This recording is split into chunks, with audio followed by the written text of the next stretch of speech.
హల్లెలూయా. మంచిది. నేను పెద్ద పెద్ద మర్మాలు ఏం చెప్పను, కానీ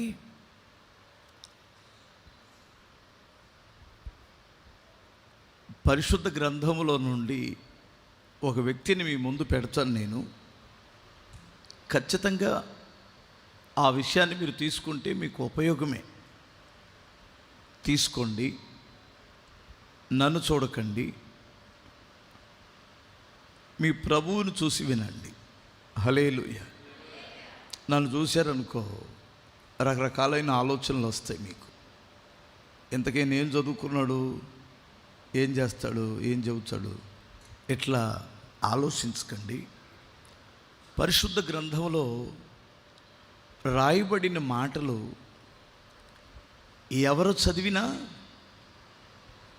అర్థం చేసుకుంటే ప్రతి హృదయాన్ని మండించగలిగిన శక్తి వాక్యములో ఉంది. ఈ వాక్యం ఎంత శక్తివంతమైనటువంటిదంటే దానికి నేనే ఒక నిదర్శనం. నన్ను మండించింది, నన్ను నిలిపింది, నన్ను వాడుతుంది. ఏంటది? దేవుని వాక్యం. గనుక ఈ వాక్యాన్ని బోధించడానికి పండితులు అవసరంలా, పామరుల్ని పండితులను చేయగలిగిన శక్తి ఈ వాక్యములో ఉంది. మరి ఏ సబ్జెక్టునైనా బోధించాలి అంటే పండితులను పిలిపించుకోవాలి. అర్థమవుతుందా మీకు? ఏ సబ్జెక్టునైనా మీరు ఏ శాస్త్రాన్నైనా నేర్చుకోవాలంటే ఎవరిని పిలిపించాలి? పండితులను పిలిపించాలి. ఒక పామరుడు పండితుడు అవ్వాలి అంటే ఈ పరిశుద్ధ గ్రంథాన్ని చదివితే పామరుడు పండితుడు అయిపోతాడు. అందుకు ప్రపంచంలో ఇప్పటికీ ఈ పరిశుద్ధ గ్రంథము యొక్క విలువ తగ్గటం లేదు. దీన్ని చదివే వారి సంఖ్య తగ్గట్లా, ఇంకా పెరుగుతుంది. మనోళ్ళు కొంతమంది పిచ్చి మంద ఏమనుకుంటున్నారంటే బైబిళ్ళు కాస్తంత ఈ మధ్య సేల్స్ దగ్గర, నేను బుర్ర తక్కువ, బైబిల్ సేల్స్ తగ్గలేదు, డిజిటల్ బైబిల్ అయింది. అర్థం? ట్యాబ్లో దాంట్లో దీంట్లో చదివేసుకుంటున్నారు. ఇప్పుడు బైబిల్ బ్యాన్ చేస్తారని భయమే లేదు. హల్లెలూయా. బైబిల్ ఎక్కడి నుంచి బ్యాన్ చేస్తాడు? మన ట్యాబ్లోకి వచ్చింది. అర్థమవుతుందా? ప్రపంచమంతా వెళ్ళిపోయింది బైబిల్. అయినా ఎందుకైనా మంచిదని నేనైతే ఇలాంటి కొరియా ప్రింట్ బైబిల్లో ఒక 10 బైబిల్ స్టాక్ పెట్టుకున్నా. స్తోత్రం చెప్పాలి. 10 బైబిల్ స్టాక్ పెట్టుకున్నాను. నా తదనంతరం కూడా ఒకటే అర మిగలొచ్చు. స్తోత్రం చెప్పాలి. 10 బైబిళ్ళు ఉన్నాయి ఇప్పుడు స్టాకు. ఎందుకంటే అదేదో బిల్లు పెడుతున్నారు కదా, ఆ వంక మీద లేనిపోయింది బైబిల్లో మా వల్ల కావట్లేదని ఆపేస్తారేమోనని డౌట్ వచ్చింది నాకు. మీరు కూడా స్టాక్ పెట్టుకోండి బైబిల్లో. ఏమంటారు? హల్లెలూయా. నువ్వెంత డిజిటల్ అయినా చేతిలో ఉన్న బైబిల్ వేరు, సెల్లో ఉన్న బైబిల్ వేరు.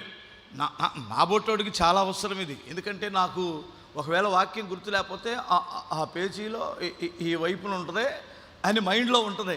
ఆ పేజీలో ఆ వైపున ఉన్న దాన్ని తీసేస్తే కరెక్ట్గా అక్కడ ఉంటుంది. దీంట్లో ఎక్కడ గుర్తుపెట్టుకొని చేస్తాం? అర్థమైందా మీకు? ఇది ఈ పేజీలో అటువైపు ఈ కింద వైపు ఉంటుందని గుర్తుపెట్టుకుంటామా? ఉండదు కదా. అందుకని మన మైండ్లో ఫీడ్ అయ్యే అద్భుతమైన వాక్యం ఇందులో ఉంది. నాన్న, ఇంతకీ బైబిల్ ఎంతమంది తీసుకొని వచ్చారు తల్లి?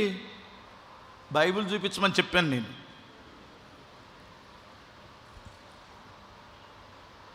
ఇదిగో నా ఖడ్గం.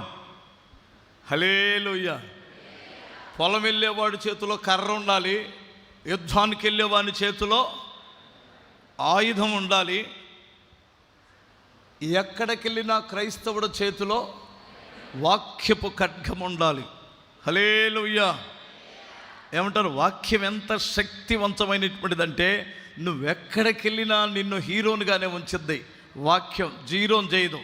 వాక్యం నీ గుండెల్లో ఉంటే ఒక శక్తివంతమైన క్రైస్తవునిగా మార్చిద్ది. వాక్యం నీ చేతిలో కాదు, ఇక్కడికి రావాలి, ఇక్కడ నుండి ఇక్కడికి రావాలి. అప్పుడు నీ స్థితి మారిద్ది. ఎవరో చిన్న పుస్తకంలో చదివాను, సాధు సుందర్ సింగ్ గారి గురించి. ఆయన ట్రైన్లో ప్రయాణం చేస్తున్నారట. అందులో ఒక మాంత్రికుడు కూడా ప్రయాణం చేస్తున్నాడు. మాంత్రికులకు ఉన్న గర్వం ఏమిటంటే ప్రతి ఒక్కడికి వచ్చి నా కాళ్ళ మీద పడాలి, నాకు దండం పెట్టాలి, నన్ను బ్రతిమలాడాలని అహంకారమైన మనసు ఉంటుంది.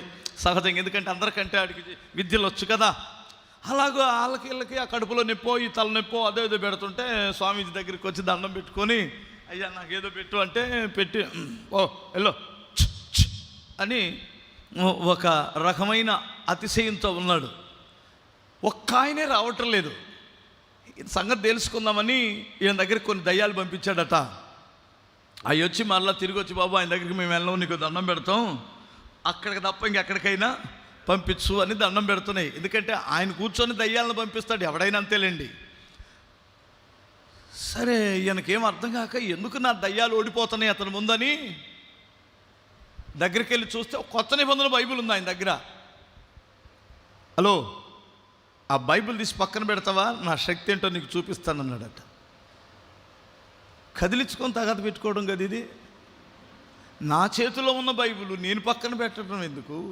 సరే, నీకు అంత కుతూహలంగా ఉంటే బైబిల్ పక్కన పెడతానని పెట్టి మెలకొండ కూర్చున్నాడు. మరలా పంపిస్తే, లేదు లేదు మేము వెళ్ళలేము ఆయన దగ్గరికి అన్నాడు. ఒకసారి లేవండి అన్నాడు. లేచాడు. మీ జోబిలో ఎక్కడో కానీ బైబిల్ సంబంధించిన పుస్తకం ఏదో ఉంటుంది, ఆ పేపర్ అయినా ఉంటుందంటే ఏదో చిన్న కరపత్రం ఉంది, ఇది దీని సంగతి అసలు ఇది ఆడికి ఎంత విశ్వాసం ఉందో మీరు గమనించండి. ఈయన చేతిలో బైబిల్ ఉంటే నా దయ్యాలు రావు, ఈయన జోబిలో వాక్య సంబంధమైన చిన్న పేపర్ ఉన్నా నా దయ్యాలు పనిచేయట్లేదు. దాన్ని కూడా తీసి పక్కన పెట్టాడు. పెట్టిన తర్వాత మరలా వెళ్ళండి తల్లి, ఆయన సంగతి ఏందో తేలవమంటే, అయ్య బాబోయ్ అక్కడికి మేము వెళ్ళలేము, ఆయన చుట్టూ అగ్ని మండుతుంది అని చెబుతున్నాయి అవి. అప్పుడు వచ్చి అడిగాడు, ఏమయ్యా నీ దగ్గర బైబిల్ తీసేసాను, నీ జోబిలో ఉన్న పేపర్ ముక్క తీశాను, ఇంకా ఏంటంటావు, ఎక్కడ పెట్టావు అన్నాడు. ఎక్కడ పెట్టాను అన్నాడట. వాక్యం ఎక్కడుంది? ఎక్కడుంది? చేతిలో తీసేయగలవు, జోబిలోది తీసేయగలవు, ఇక్కడది తీసేయగలవా? ఇప్పుడు ఎక్కడికి వెళ్ళాలి వాక్యం చెప్పండి? హృదయంలోకి వెళ్ళాలి. హల్లెలూయా. ఎక్కడ కాదు ఉండాల్సింది, చెవుల్లో నుండి ఇక్కడికి రావాలి, ఇక్కడ నుండి ఇక్కడికి వస్తే వాక్యమయున్న దేవుడు నిన్ను నడిపిస్తాడు. ఇప్పుడు డ్రైవరు కారు టాప్ మీద కూర్చుంటే ఎలా ఉంటుంది? డ్రైవర్ కారు టాప్ మీద కూర్చున్నాడు అనుకో, కారు ముందుకెళ్ళిద్దా? డ్రైవర్ కనపడతాడు. డ్రైవర్ ఎక్కడికి వెళ్ళాలి? కారు డ్రైవింగ్ సీట్లోకి వెళ్ళాలి, అప్పుడు కారు ముందుకెళ్తుంది. అర్థమవుతుందా? వాక్యం ఎక్కడుంటే డ్రైవరు పైన కూర్చున్నట్లు ఉంటుంది. నీ జ్ఞానము బోధించడానికి పనికొస్తుంది వాక్య జ్ఞానం. ఇప్పుడు చాలామంది పాడవడానికి కారణం ఏమిటంటే, బోధించడానికి మాత్రమే వాక్యాన్ని చదువుతున్నారు, వింటున్నారు. బోధించడానికి పక్కన పెట్టండి, నడిపించడానికి వాక్యాన్ని లోపలికి తీసుకుందాం. నా బాధ అర్థమైందా మీకు? పాస్టర్ గారులు కానీ మీకు కానీ చెప్పే మాట ఏంటంటే, వాక్యం ఎక్కడికి రావాలి? హృదయంలోనికి వస్తే మనం నడవలసిన మార్గం సరిగ్గా నడిపిస్తాడు ప్రభు. సరే, నేను 1 గంట లోపే ముగిస్తాను. ముగించవచ్చు కదా, ఇప్పుడు 12 అవుతుంది టైం. 1 గంట లోపు ముగించేస్తాను. క్లుప్తంగా 4 మాటలు చెప్పి ముగిస్తాను, వినండి, ఒకసారి చదవండి.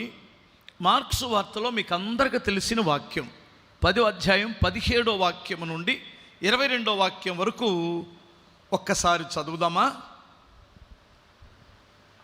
యేసు ఆయన బయలుదేరి మార్గమును పోవుచుండగా ఒకడు పరిగెత్తుకొని వచ్చి ఆయన ఎదుట మోకాళ్ళుని, సద్బోధకుడా, నిత్య జీవమునకు వారసుడగుటకు నేనేమి చేయుదునని ఆయనను అడిగెను. యేసు, నన్ను సద్బోధకుడని ఎలా చెప్పుచున్నావు? దేవుడు ఒక్కడే కానీ మరి ఎవడను సద్బోధకుడు కాడు. నరహత్య చెయ్యవద్దు, వ్యభిచరించవద్దు, దొంగిలించవద్దు, అబద్ధ సాక్ష్యములు పలకవద్దు, మోసపుచ్చవద్దు, నీ తల్లిదండ్రులను సన్మానింపుము అను ఆజ్ఞలు నీకు తెలియను కదా అని అతనితో చెప్పెను. అందుకతడు, బోధకుడా, బాల్యము నుండి ఇవన్నీ అనుసరించుచున్నానా నేను అని చెప్పెను. యేసు అతనిని చూసి అతనిని ప్రేమించి, నీకు ఒకటి కొదువుగా ఉన్నది, నువ్వు వెళ్ళి నీకు కలిగినదంతయు అమ్మి బీదలకిమ్ము, పరలోకమందు నీకు ధనము కలుగును, నీ వచ్చి నన్ను వెంబడింపమని చెప్పాను. చాలు. హల్లెలూయా. ఇది మేమందరం బాగానే ఎప్పుడు చాలా కాలం నుంచి చదువుకుంటున్నాం పాస్టర్ గారు. నేనేదో గుంటూరు నుంచి పిలిపిస్తే ఏదో ఈడి గురించి చెబుతావేంటి, ఈడు వెళ్ళిపోయాడంట కదా ప్రభువుని విడిచిపెట్టి అని మా ముందు పెడతావేంటి అనుకోకండి.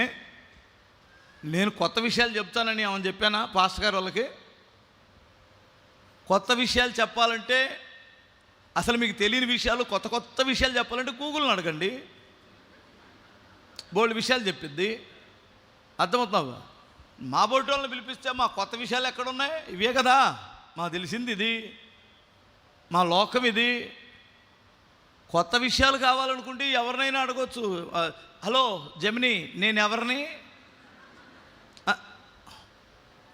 ఒక ఆయన ఎవరో దయ్యాన్ని అడుగుతున్నాడు, నేను ఎవరిని అంటున్నాడు. ఆయన ఎవరో కూడా ఆయనకి తెలియదట. దయ్యం చెబితే కానీ ఆయనకు అర్థమవుతుంది. కడుపులో రగిలిపోయింది ఒక్కొక్కరిని చూస్తుంటే. స్తోత్రం చెప్పాలి ఒకసారి. అర్థమవుతుందా? ఈ పిచ్చి మంద కూడా, హలో నీకు 2 పిల్లలు, నా బిడ్డ నీకు ఒక భార్య, 2 పిల్లలు అంటే, చూసావా దేవుడు నాతో మాట్లాడాడు అంటున్నాడు. నీకు తెలీదా నీకు ఒక భార్య 2 పిల్లలని? అది పరిశుద్ధాత్మ దేవుడు పైనుండి దిగొచ్చి చెప్పాలా? ఇంకో మాట చెప్పనా, నా పేరు మ్యాథ్యూ, హలో మ్యాథ్యూస్ అన్నాడు అనుకో, నా పేరు నాకు తెలియదంటాయా? ఏమన్నా ఉంటే నా బ్రతుకుని గురించి మాట్లాడు. రే ఏంట్రా ఎదవేశాలు వేసి ఇక్కడ కూర్చున్నావు అని చెప్పరాదా? ఏం అర్థం కాలేదు. అలాంటివి చెబుతూ వస్తాడు. ఏమనుకోమాకండి, అవన్నీ పక్కన పెడదాం. నాకు కొత్తవి తెలీదు, పాతయే తెలుసు. స్తోత్రం చెప్పాలి. మీ అమ్మా నాన్న ఆ రోజు వండే చికెను, ఆ రోజు వండే మటను, ఆ రోజు చేసే పప్పు, ఆ సాంబారు, ఆ రసం, ఇదే కదా పెడతారు. కొత్త ఏమని చేస్తుందా? ఆ పచ్చడో ఇంకోటో ఏదేదో అందులో తిప్పించి మళ్ళీ ఇచ్చి. మా చిన్నప్పుడేమో ఏమీ లేదు అంటే సద్యానం తినేలరా అనేది మా అమ్మ. సద్యానం ఏ పచ్చడో ఏదో వేసుకొని సద్యానం తినేళ్ళు, లేదంటే మజ్జిగ పోసుకొని సావు అనేవాళ్ళు. ఇప్పుడు తల్లులు కాస్త అప్డేట్ అయ్యారు కాబట్టి, నానా నీకు ఫ్రైడ్ రైస్ పెడతాను రా అంటదే. తల్లి అప్డేట్ అయింది కదా, ఫ్రైడ్ రైస్ అయ్యా చేయమంటాడు. ఏమి లేదు, ఆ సద్యాన్నంలో కొంచెం మసాలా వేసి,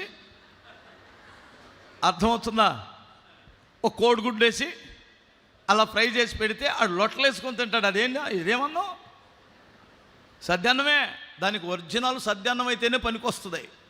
వేడి అన్నం కుదరదు. ఆ రోడ్లు అంట దుమ్మో బొమ్మో పడే కదా మీకు చేస్తుంటారు. హల్లెలూయా.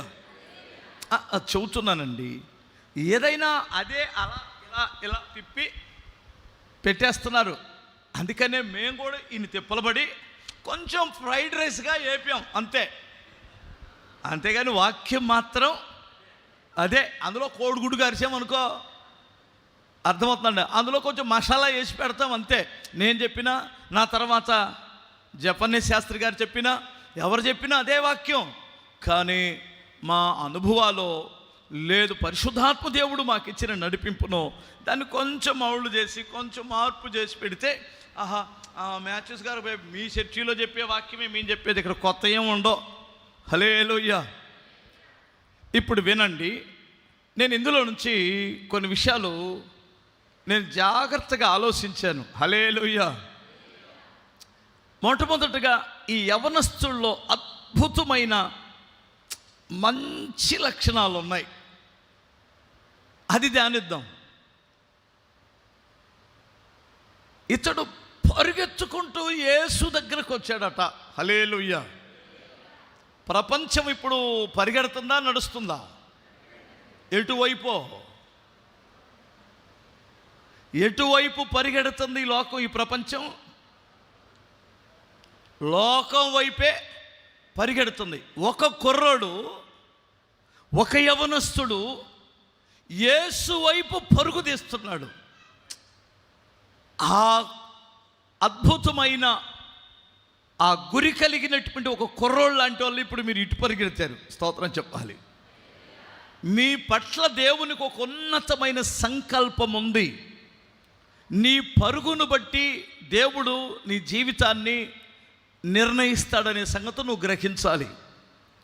గమనించండి ప్రియులారా, లోకమంతా ఎటువైపు, లోకములో ఉన్న యూత్ అంతా ఎటువైపు పరిగెడుతుందో మీకు బాగా తెలుసు. నీ పరుగు క్రీస్తు వైపు పరిగెట్టావు. క్రీస్తు వైపు పరిగెట్టినటువంటి వాని జీవితం ఎవరిదైనా విపులమైందంటారా? హల్లెలూయా. 2 చేతులే చెప్పండి. మీరు సామెతల గ్రంథంలో ఒక మాట ఉంటుంది, 18వ అధ్యాయం 10వ వాక్యం. ఎవరైనా వాక్యం చదివే వాళ్ళు నాకు దగ్గరగా ఉండి ఒక వాక్యం చదవండి. యెహోవా నామము బలమైన దుర్గము, నీతిమంతుడు అందులోనికి పరిగెత్తి. అంటే ఇప్పుడు నువ్వు సురక్షితముగా ఉండాలంటే ఎటు పరిగెత్తావు? అర్థమవుతుందా?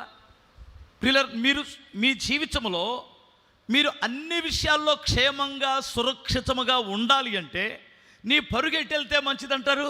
అటా ఇటా? ఇప్పుడు కుర్రోడు ఎటు పరిగెత్తాడు? యేసు వైపు పరిగెత్తాడు. ఇప్పుడు ఇటువైపు పరిగెడుతున్నటువంటి నీకు ఏమిస్తాడు దేవుడు? సురక్షితనిస్తాడు. హల్లెలూయా. నీ పరుగు నీ క్షేమాన్ని నిర్ణయిస్తుంది. ఈ నామములోనికి ప్రవేశించిన వాడు సురక్షితముగా ఉంటాడు, ఇక్కడ అక్కడ కూడా. హల్లెలూయా. చూడండి, ఇంకొక మాటను మీకు జ్ఞాపకం చేస్తాను. అదేమిటంటే 18వ అధ్యాయం ఆదికాండము 2వ వాక్యాన్ని ఒకసారి చూడనా?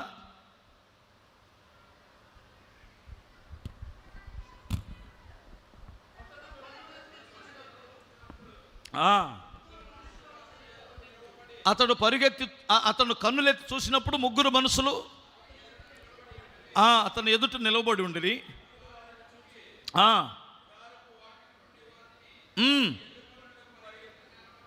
ఆయనను ఎదుర్కొనుటకు పరిగెత్తి కాళ్ళ మీద పడిపోయాడు. ఈయన వయసు ఎంత? 99 సంవత్సరాలు వాడు దేవుని చూడగానే, మరి ఎక్కడి నుంచి వచ్చిందో బలం తెలీదు, పరిగెత్తుకుంటూ వెళ్ళాడట. అందుకని అబ్రహాము చరిత్రలో నిలబడ్డాడు. చరిత్రలో ఇప్పటి వరకు ఆ సంతతి భూమి మీద ఉన్న సమస్త జనుల కంటే హెచ్చిస్తానన్నాడు. యోధుల ముందు ఇప్పుడు ఎవడనూ నిలబడలేడు. ప్రపంచమే వారి వైపు చూస్తుంది. ఎందుకంటే ఒక వ్యక్తి దేవుని కొరకు పరిగెత్తాడు. స్తోత్రం చెప్పాలి. మీరు ఇక్కడే కాదు, ఆయనకి ఏదో సిద్ధపరచడానికి పాలను వెన్నను ఆయన శాలలోనికి పరిగెత్తుకుంటూ వెళ్ళి ఒక క్రొవ్విన దూడను తీసుకొని వచ్చి అప్పగించి ఆయన పాలను వెన్నను సిద్ధపరచనని రాయబడి ఉంటుంది. అమ్మ, మీకు అర్థమవుతుందా బాబు? హల్లెలూయా. ఇప్పుడు యవనస్తుడు పరిగెత్తే దమ్మున్నటువంటి వాడికి మాకుందా, యవనస్తులకుందా? తమర పరుగు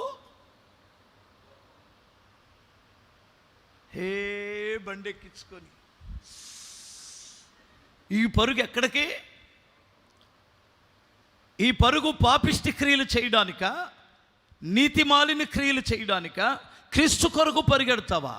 క్రీస్తు కొరకు ఒకడు పరిగెడితే సురక్షితంగా ఉంటాడని, క్రీస్తు కొరకు ఒకడు పరిగెడితే తరతరాలకు ఆశీర్వాదకరమైన వ్యక్తిగా మారుతాడని ఇంకా చెప్పనా, యేసును చూడడానికి ఒకడు పరిగెడుతున్నాడట, ఆయన పొట్టి జక్కయ్య. హల్లెలూయా. పరిగెత్తాడా? పరిగెత్తలేదా? పరిగెత్తి ఆ కుటుంబానికి రక్షణ తెచ్చుకున్నాడు.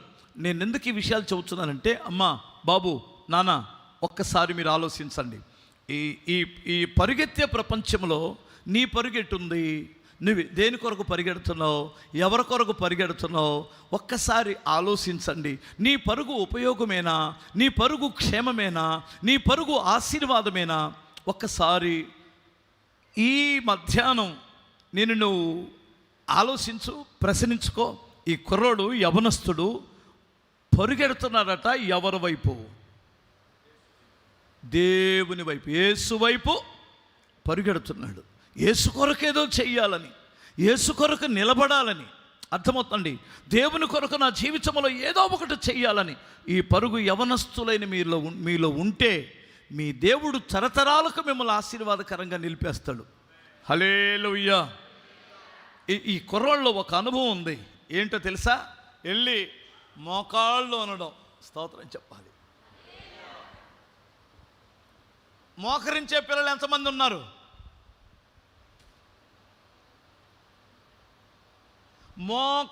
దేవుని ఎదుట మోకాళ్ళ మీద ఉండి ప్రార్థన చేస్తే పరలోకపు శక్తిని భూమి మీదకి దించగలవు నువ్వు. చాలామంది ఇప్పుడు మీలో కొంతమంది సేవ చేయాలనే ఒక తపన ఉన్నటువంటి యవనస్తులు కూడా ఉన్నారు. కొంతమంది ఆల్రెడీ సేవలో ఉన్న యవనస్తులు కూడా ఉండవచ్చు. మోకాళ్ళ మీదకు ఊనకుండా, నువ్వు మోకాళ్ళ వరకు తగ్గించుకోకుండా, దేవుని ఎదుట మోకరించకుండా దేవుని శక్తి భూమి మీదకి దిగడం అంత తేలికైన పని కాదు. భూమి మీదకి శక్తి దిగకపోతే నువ్వు చేసే సేవ ఎలా ఉంటుందంటే చెత్త గడ్డి పరకలాగా ఉంటుంది. గాలి వచ్చినప్పుడు చెత్త నిలబడిద్దా? ఎగిరిపోయింది కదా. బండ మోకాళ్ళుని ప్రార్థన చేసే వాని సేవ అలా ఉంటుంది. స్తోత్రం చెప్పాలి. మోకరించి ప్రార్థన చేస్తే అద్భుతాలు జరగాలి, మహత్తరమైన కార్యాలు దేవుడు నీ ద్వారా జరిగిస్తాడు. మీరు చూడండి ప్రియులారు, ఒకసారి యేసుప్రభు వారి దగ్గరికి ఉన్నారని వాళ్ళ అబ్బాయికి దయ్యం పడితే ఒకటి తీసుకొని వచ్చాడు. ఆయన లేడు. పేతురు గారు ఇంకా మిగతా వాళ్ళందరూ ప్రార్థన చేశారు. దయ్యం పోలా. చూశారులే సంబడం. మీరేదో చేస్తారనుకొని మీ గురువు గారు ఏదో పెద్ద పెద్ద కార్యాలు చేస్తున్నాడని వచ్చాను. ఆయన లేడు. మా కర్మ తెల్లారు ఈరోజే. ఆయన ఆడకి వెళ్ళారట. మీరేదో బాగు చేస్తారని వస్తే మీ వల్ల కాలేదు. చూశారులే బాబు సంబడం అని కొడుకుని తీసుకొని వెళ్తుంటే ఆయన ఎదురయ్యాడు. ఎవరో యేసై ఎదురయ్యాడు. ఆడ అదృష్టం బాగుండి, ఏంటి బాబు అన్నాడు. ఏం లేదండి, మీ శిష్యుల దగ్గర తీసుకొచ్చాను దయ్యాన్ని ఎలగొట్టమని. ఒకటి తర్వాత ఒకటి పెద్ద పెద్ద కేకలు వేసారు, కానీ అదేం బాగలేదండి, కదలలేదు. మీ చేతనైనా మీ వలన ఏమైనా అయితే అన్నాడు. మీ వలన ఏమైనా అయితే అనే అనుమానం ఎందుకు వచ్చింది వాడికి?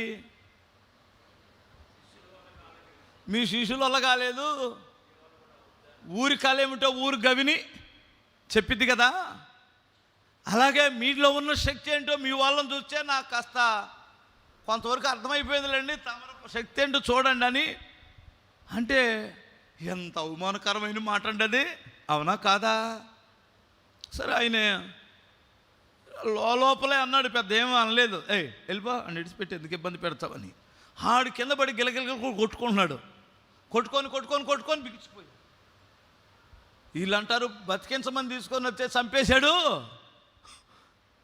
మామూలుగా అది మనుషులు బ్రతికించమని తీసుకొని వస్తే చంపేశాడు నిర్దాక్షిణంగా అని ఎలా పెట్టాడు.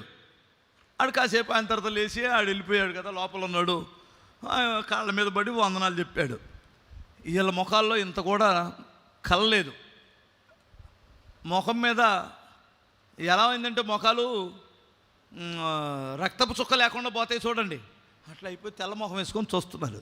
ఇంట్లోకి వెళ్ళిన తర్వాత అడిగారు, ప్రభువా మేము ఎందుకు వెళ్ళగొట్టలేకపోయామో దయ్యాన్ని ఒకసారి చెప్పు అని.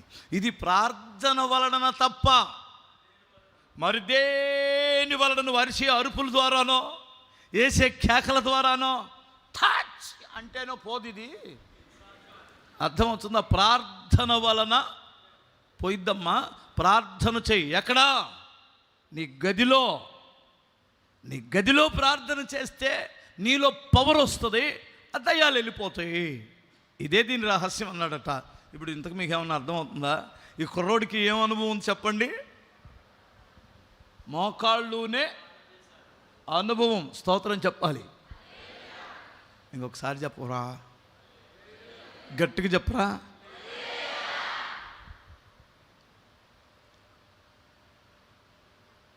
ఈ కుర్రోళ్ళలో అద్భుతమైనటువంటి ఇంకొక విషయాన్ని మీకు జ్ఞాపకం చేస్తాను. ఏమిటంటే, బాల్యము నుండి నేను న్యాయమైన ఆజ్ఞలను అనుసరిస్తున్నాను అన్నాడు. స్తోత్రం చెప్పాలి. రే బాబు, దొంగతనం చేయొద్దు, వ్యభిచరించవద్దు, నీ పొరుగు వానిదేది ఆశించవద్దు, మోసం చేయొద్దు, నీ తల్లి నీ తండ్రిని సన్మానించాలి చెప్పాడు కదా ప్రభు. ఆడేమన్నాడు?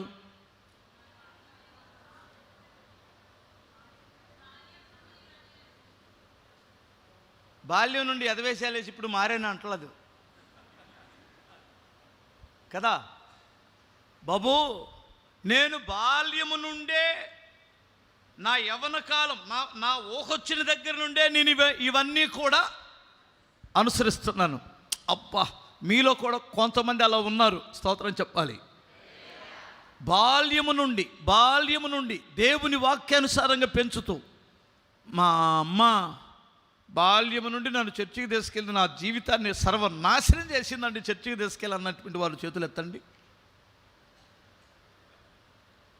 మా అమ్మ చిన్నప్పటి నుంచి నన్ను సండే స్కూల్కి పంపించి మా అమ్మతో కలిసి చర్చికి తీసుకెళ్తూ నా జీవితాన్ని వేస్ట్ చేసిందండి మా అమ్మ అన్నటువంటి వారు ఎవరైనా ఉంటే చేతులు ఎత్తారా?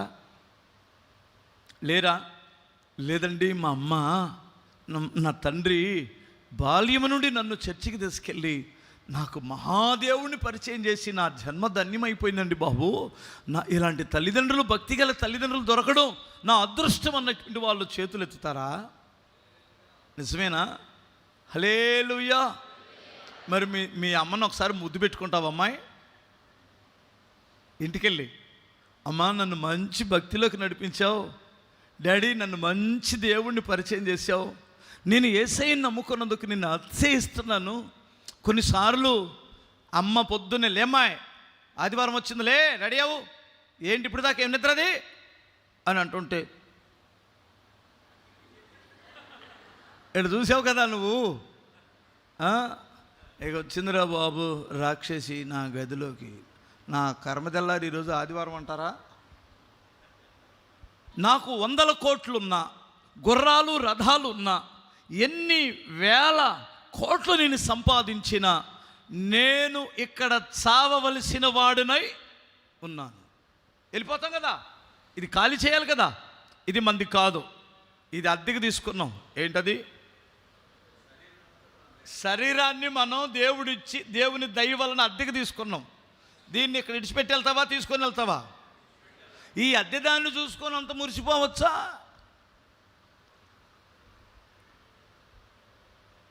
అద్దెదా మంద సొంతమా? అద్దె కదండి. హల్లెలూయా. దీన్ని చూసుకొని నా నోరు నా ఇష్టం, నువ్వెవరు? అరే ఏంట్రా బాబు ఈ పిచ్చి పని ఏంటి? పెళ్ళి కాకముందే ఎదవేశాలేంటి? పెళ్ళి కాకముందే దాన్ని ఎక్కించుకొని వెళ్తున్నావేంటి? పెళ్ళి కాకముందే ఆడి బండి ఎక్కి వెళ్తున్నావంటే,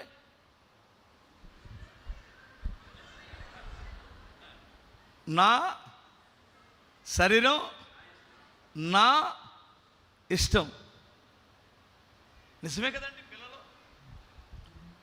ఈ మధ్య ఎక్కడో కర్ణాటకలో ఒక పట్టణంలో ఇలాంటి ఒక ఊర్లో 7,000 మంది, అంటే కొన్ని వేల మందికి టెస్టులు చేశారు. 7,000 మందికి హెచ్ఐవి బయటపడిందంటండి. మా గుంటూరులో జీజీహెచ్కి, నేను అక్కడ మా వాళ్ళు చేస్తుంటారు కదా డాక్టర్స్కు, కొంతమంది పనిచేసే వాళ్ళు, ఒక అమ్మాయి కళ్ళల్లో కన్నీళ్ళు పెట్టుకొని చెప్పింది, అన్న ఈ మధ్య కాలంలో హెచ్ఐవి పేషెంట్లు విపరీతంగా పెరిగిపోతున్నారు. ఎలాంటి వారంటే 13 సంవత్సరాలు 12 సంవత్సరాల నుండి స్టార్ట్ అయిపోయి 75 ఏళ్ళోడు కూడా వచ్చి హెచ్ఐవి పేషెంట్గానే వస్తున్నాడు. 75 సంవత్సరాలోడు కూడా. ఎంత దారుణమైన పరిస్థితి అంటే వీళ్ళు ఎందుకు ఇలా దిగజారిపోయారు? నా ఇష్టం. దేవుడు నీకు ఒక శరీరం ఇచ్చాడు, దానిని పవిత్రంగా కాపాడుకొని తిరిగి ఆయనకి అప్పగించాలనే. ఎలా చెప్పాలి మీకు? ఇప్పుడు ఈ మైకు నాది కాదు అనుకుందాం. ఇప్పుడు మర్యాదగా మాట్లాడి ఆయనకి ఇవ్వాలా? హల్లెలూయా. వాడుకొని ఆయనకి ఇవ్వాలా? ఈ వాడుకున్నంతసేపే నాది, తర్వాత మైక్ ఆయనకి ఇచ్చెళ్ళాలి. దీన్ని జోబులో పెట్టుకున్నాను కాదు పాస్టర్ గారు, మాది మాకు ఇచ్చి వెళ్ళు అంటాడు. ఏ బాయ్ అనవా అంటారు కదా, మొహమాటం లేకుండా. అలాగే ఈ శరీరం నీది కాదు, ఈ లోకం మనది కాదు. మనది అయినటువంటిది ఏదో అదేంటంటే నిత్యము ఉండే పరలోకం. అది అక్కడ మన తండ్రి ఉన్నాడు. హల్లెలూయా. ఈ తల్లిదండ్రులు కూడా మనకు స్థిరం కాదు. ఉన్నారా స్థిరం? మా అమ్మ అంటే నాకు ఎంత ఇష్టమోనండి, స్తోత్రం చెప్పాలి. మా ఇంటి ముందు నా చిన్నప్పుడు నాకు 10-12 ఏళ్ళు ఉన్నప్పుడు మా ఇంటి ముందు కానీ ఒక 10 మంది గుమ్ముగూడారంటే, ఓ 10-15 మంది గుమ్ముగూడారంటే ఫస్ట్ నాకు వచ్చే ఆలోచన ఏంటంటే అటు ఆడుకోవడానికి వెళ్ళి వచ్చేటప్పుడు మా ఇంటి దగ్గర అంతమంది ఉన్నారు, మా అమ్మకి ఏమన్నా అయిందంటావా? అర్థమైంది మీకు? మా ఇంటి దగ్గర గుమ్ముగూడారంటే మా అమ్మకేమైనా అయిందేమో అని భయం. ఇక నవ్వు ఉండదండి, సంతోషం ఉండదు. వచ్చిన తర్వాత ఓహో ఈ పని మీద వచ్చారా. అప్పట్లో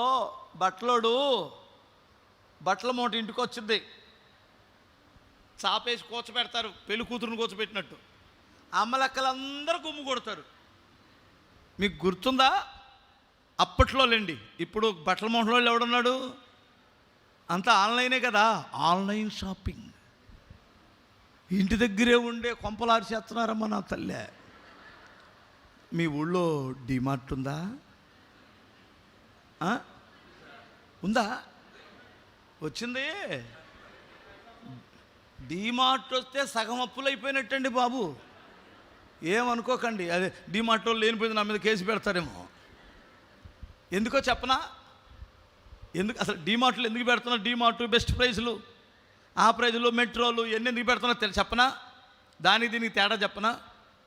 మనం ఇంతకుముందు కిరాణా షాప్కి వెళ్తే ఆ షాప్ ముందు బియ్యం ఇలా మడిసి బియ్యం ఉంటాయి, కందిపప్పు ఉంటుంది, మిరపకాయలు ఉంటాయి. ఫస్ట్ ఎంట్రన్స్లో ఇవే కదా ఉంటాయి. బెల్లం ఉంటుంది, బెల్లం కూడా ముందే ఉంటుంది కదా. ఇప్పుడు మన నూనె డబ్బాలు ఉంటాయి. మనకు వెళ్ళిన వెంటనే మన చూపు దేని మీద పడింది? నిత్యావసర వస్తువులైన బియ్యం, పప్పు, ఉప్పు, పప్పులు, లేదంటే ఇంకా బెల్లం, నూనెలు వీటి మీద పడింది. కావాల్సిన టక ఒక 5-6 వస్తువులు కట్టించుకొని వచ్చేస్తాం. కానీ డిమార్ట్ లాంటి దాంట్లో ఇలాంటి ఫస్ట్ బెటరు. బాత్రూమ్ చెప్పులు, ఇల్లు తుడుచుకునే కర్రలు, అర్థమవుతుందా? డోర్ మ్యాట్లు, కింద మ్యాట్లు వేస్తారు కదా, ఆ మ్యాట్లు, ఈ చెత్త చెదారం చీపిరి గట్టలతో సహా ఎంట్రన్స్లో పెడతారు. వెళ్ళే బండి తీసుకొని మనిషి మ్యాటు పాత పడినట్టుంది కదా. ఆల్రెడీ ఇంట్లో మ్యాట్ ఉంది. కళ్ళకి ఫస్ట్ ఏం కనపడింది? మ్యాట్ కనపడింది. తర్వాత బాత్రూంలో చెప్పులు కూడా సరే జత వేసేసి అవుతాను, జత వేసేసింది. ఇంకొంచెం లోపలికి వెళ్ళి చీపిరి గట్ట, ఆ చీపిరి లేదు, కొత్త మోడల్గా ఉంది కదా ఇది. ఈ కడుగుతారు కదా, ఏంటి వాటి పేరు ఏదో అది ఒకటేసి. ఇంకొంచెం వెళ్ళిన తర్వాత సబ్బు, అదే బట్టలు బ్రష్లు ఉంటాయి కదా, ఆ బ్రష్ ఒకటి వేసింది. అసలైన ఇంకా కొనలా. అర్థమైందా మీకు? ఇంకా 2 అడుగులు వేసిన తర్వాత గోర్లు కట్టర్ ఇది ఉంటుంది కదండి, నెయిల్ కట్టరు, ఇవన్నీ కొన్న తర్వాత ఇంక కొనాల్సినవి ఏమున్నాయి? అసలు ఇవన్నీ ఆమె లిస్టులో లేవు. లిస్టులో లేని అన్ని బుట్ట నింపేసింది. మరి లిస్టులో ఉన్నాయి ఏంటి అలా చూస్తున్నారు? కాదా? అప్పుడు వస్తారు లిస్టులో ఉన్న కందిపప్పు, లిస్టులో ఉన్న సబ్బులు, షాంపూలు కూడా దండలు వేసేస్తారులేండి. అప్పటికి ఇప్పుడుకున్న తేడా ఏమిటంటే అనవసరమన్నీ ఫస్ట్ పెడతాడు, అవసరమైనవన్నీ లాస్ట్లో పెడతాడు. ఆ షాపులో అవసరమైనవన్నీ ఫస్ట్లో పెడతాడు, అనవసరమన్నీ మనకు అసలు కనపడవు. అర్థమైందంటారా? ఏంటి పాస్టర్ గారు మేమంతా సౌకర్యంగా వెళ్ళి ఒకే షాపులు అన్నీ కొనుక్కొచ్చుకుంటుంటే మాకేదో గిల్టీ పెట్టారు అంటున్నారు కదా. ఎవరికో ఒకరికి నిగ్రహ శక్తి ఉంటుంది, ఏం కావాలో అదే తెచ్చుకుంటారు. ఈ బుర్ర తక్కువ వాళ్ళు ఉంటారే, అనవసరమైనవన్నీ బుట్ట నింపుకొని ఉన్న డబ్బులన్నీ కాజేసుకొని మళ్ళీ హలో ఎక్కడున్నారండి, నేను బండి మీద వెళ్తున్నాను, ఒక్క నిమిషం పక్క కాపండి. ఎందుకో? నేను డీమార్ట్లో ఉన్నాను, ఒక 5,000 ఫోన్పే చేయండి. అదేంటి, నీకు 5,000 పొద్దునిచ్చాను కదా, అవి సరిపోలేదులే, నీకేం తెలుసు ఇంట్లో ఏమవసరమో.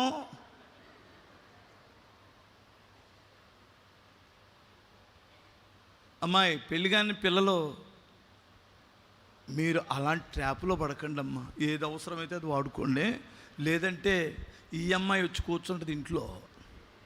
స్తోత్రం చెప్పాలి. ఏ అమ్మాయి?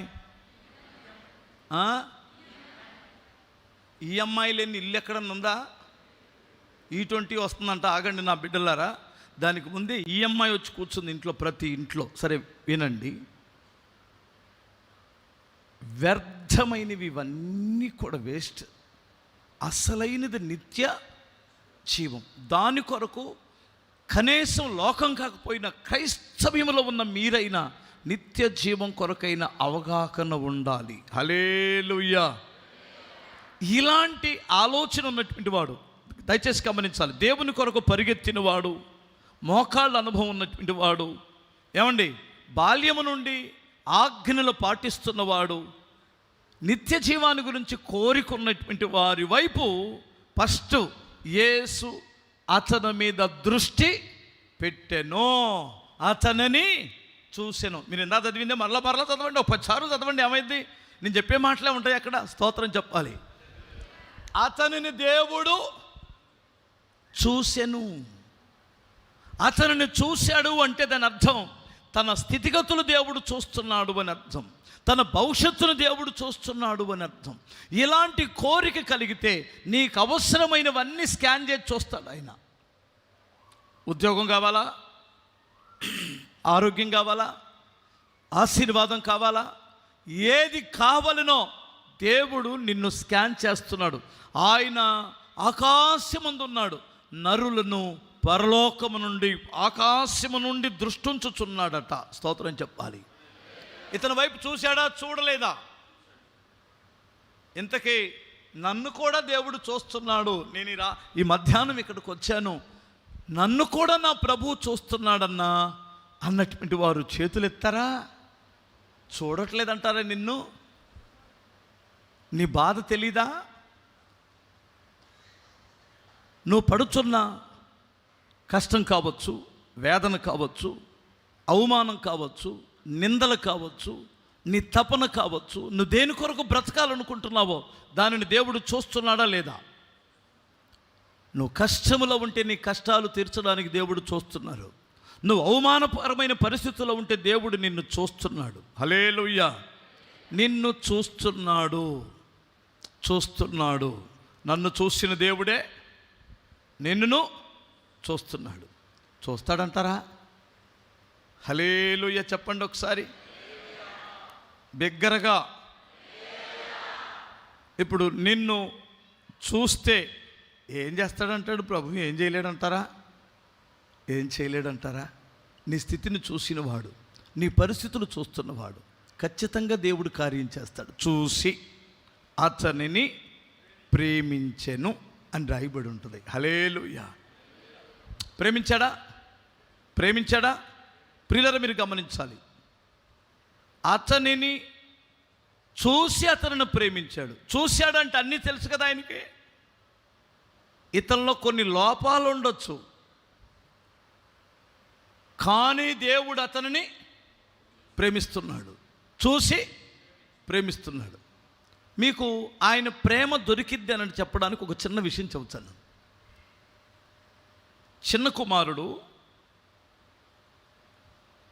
ఫస్ట్ తన హృదయంలో ఒక నిర్ణయం తీసుకున్నాడు. నేను మా నాన్న ఇంట్లో ఉండకూడదు అనుకున్నాడు. ఫస్ట్ దురుద్దేశం, అంతే కదా. వెళ్ళి అడిగాడు తనకు రావాల్సిన ఆస్తి ఏంటో. ఆ తండ్రి ఎంత మంచివాడంటే ఒక్క మారు మాట మాట్లాడకుండా తనకు రావాల్సిన వాటా పంచిచ్చేశాడు. మన ఇళ్లలోనైతే పెద్ద రగడాలు జరుగుతాయి, పెద్ద గొడవలు జరిగిపోతాయి. కానీ ఆ ఇంట్లో ఏం జరగలేదు. కొడుకుది ఇచ్చేశాడు. ఇచ్చిన తర్వాత కొన్ని రోజులకి, ఇచ్చిన వెంటనే వెళ్ళలేదులేండి, ఇచ్చిన కొన్ని రోజులకు దూరదేశం వెళ్ళాలని అనిపించిందట. వెళ్ళిపోయాడు. ఎప్పుడైతే తండ్రిని దూరం అయ్యాడో రకరకాలైనటువంటి స్నేహితులు, వేశ్యలు అతనికి దగ్గర అయ్యారు. దూరం అయితే ఎవరి దగ్గర అవుతారు? ఈ పనికిమాలియే, పనికిరానోడే దగ్గర అవుతాడు. మనలో ఉన్న ప్రాణం పోయిన వెంటనే మనకేం దగ్గర అయింది? ఏం అర్థం కాలేదా? ఇప్పుడు దాకా సూపరు చింతాల సబ్బుతో స్నానం చేసి వచ్చావు కదా, సూపర్ అనుకున్నావు కదా. ప్రాణం పోయిన వెంటనే రకరకాలైన బ్యాక్టీరియా నీ లోపల నుండే ఉత్పత్తి అయ్యి నీ శరీరాన్ని తినేయడం స్టార్ట్ అయింది. లోపలే ఉంటాయి కాసుకొని. ఈ యొక్క ఆత్మ ఎలా చెప్పాలి మీకు? హల్లెలూయా. ఇది ఆత్మ, ఈ చెయ్యి ఆత్మ, ఈ చెయ్యి శరీరం. ఈ రెండింటి మధ్యలో ఉన్నది బోల్టు, ప్రాణం. ఈ రెండింటిని కలిపి ఏముంచింది చెప్పండి? ప్రాణం. ఈ రెండింటిని విడిపోకుండా కాపాడేది ఏమిటి? ఈ బోల్టు, ఈ ప్రాణం. ఇది ప్రాణం కాపాడుతుంది. ఈ రెండు కలిసి ఉండాలంటే దీన్ని జాగ్రత్తగా వైద్యం చేయించుకోవాలి. దీనికి స్తోత్రం చెప్పాలి. ఇప్పుడు మీరు హాస్పిటల్కి వెళ్ళిన వెంటనే దీన్నే టెస్ట్ చేస్తాడు. ఏం టెస్ట్ అది? Blood test. స్తోత్రం చెప్పాలి. బ్లడ్డే ప్రాణం. ప్రాణం ఉంటేనే శరీరం ఆరోగ్యంగా ఉంటుంది, ఆత్మ లోపల ఉంటుంది. ఇప్పుడు ఇది కానీ నాశనం అయిపోయి నాశనం అయిపోయింది అనుకోండి, శరీరము భూమిలోకి వెళ్ళిద్ది, ఆత్మ దానిని దయచేసిన దేవుని యొద్దకు వెళ్ళిద్ది. ఎప్పుడైతే ఆత్మ విడిచిపెట్టిద్దో శరీరం ఏమైంది? రకరకాలైన బ్యాక్టీరియా లోపలికి వచ్చి చేరి మన కళ్ళును తినేస్తుంది, మన గుండెని తినేస్తుంది, మన ప్రేగులను తినేస్తుంది, అన్నీ నాశనం అయిపోతాయి. ఈ ఆత్మ నీలో ఉన్నంతసేపే ఈ శరీరం ఆరోగ్యంగా ఉంటుంది. అలాగునే దేవుడు దూరమైన మనుషుడిలోనికి లోకములో ఉన్న దయ్యాలు, నీచమైన కార్యాలన్నీ కూడా లోపలికి వచ్చి కంపు కొట్టిపోతాడు, కుళ్ళిపోతాడు మానవుడు. ఇప్పుడు చిన్న కుమారుడు ఏమయ్యాడు చెప్పండి? అలాగే కుళ్ళిపోయాడు, అలాగే జీవితం పతనం చేసుకున్నాడు. చివరికి కొద్ది రోజులు ఆగిన తర్వాత తండ్రి దగ్గరికి వెళ్ళాలనుకున్నాడు. ఎందుకు వెళ్ళాలనుకున్నాడంటే వాళ్ళలో ఒక అద్భుతమైన మంచి లక్షణం, నేను తీసుకున్న నిర్ణయం సరైనది కాదు, నేనున్న సహవాసం మంచిది కాదు, నేనున్న స్థలం మంచిది కాదు, కానీ నా తండ్రి ఇంట్లో కూలివారు కూడా ఆశీర్వాదకరంగానే బ్రతుకుతున్నారు. ఇక్కడికి అక్కడికి తేడా గ్రహించి వస్తున్నాడు. వచ్చేసాడు. వెంటనే వచ్చినప్పుడు ఆ తండ్రి ఇంకనూ వాడు దూరముగా ఉన్నప్పుడే దగ్గరకు వచ్చి దెప్పేశాడా, దెప్పి పొడిచాడా? ఎరా ఇప్పుడు కనపడ్డానా నీకు? చూసావా నా కాళ్ళ దగ్గరికి వస్తున్నావు? ఏదవా నేను లేకపోతే బ్రతకలేవరా నువ్వు అన్నాడా? సొమ్మంతా ఏం చేసావు? మీ ఫ్రెండ్స్ ఏమయ్యారు ఇప్పుడు? వాళ్ళు పెట్టలేదా? ఏరా లేరి అన్నాడా? ఆయన్ని ప్రేమించి మెడ మీద పడి ముద్దు పెట్టుకొని కౌగిలించుకొని ముద్దులు పెడుతున్నాడట చిన్నపిల్లోళ్ళలాగా. ఆడు డైరెక్ట్గా ఎక్కడి నుంచి వచ్చాడు?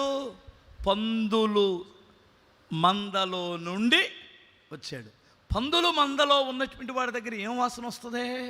సెంటు వాసన వస్తుందా? కంపుని కౌగిలించుకోగలిగిన ప్రేమ నీ దేవుని ప్రేమ. ఇప్పుడు దుష్టుడు ఏం చెబుతాడంటే, నువ్వు సరైన నిర్ణయం తీసుకోలేదు, సరైన సహవాసం చేయలేదు, నీ తండ్రి నిన్ను రానివ్వడో, నిన్ను ఆయన అంగీకరించడు అంటున్నాడు. ఎవరన్నారు అంగీకరించరని? అది సాతానుడు చెబుతున్న అబద్ధం. నీకు అర్థమవుతుందా? దేవుని ప్రేమ నిన్ను ఎప్పటికీ త్రోసివేయదు.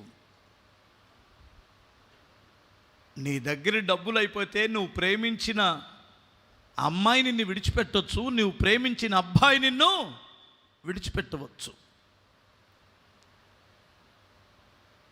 అవును, ఓ మాటకు వద్దాం. ఈ మధ్యకాలంలో ఇదే కదా ట్రెండు. కలిసి కూడా కాదండి, ఆన్లైన్ ప్రేమ ఎక్కువైందండి ఈ మధ్య. ఆడు ఎవడో తెలీదు, ట్విట్టర్లో ఫ్రెండ్ అంట, ఫేస్బుక్ ఫ్రెండ్ అంటండి. ఆడు పేసు లేని ఫ్రెండు.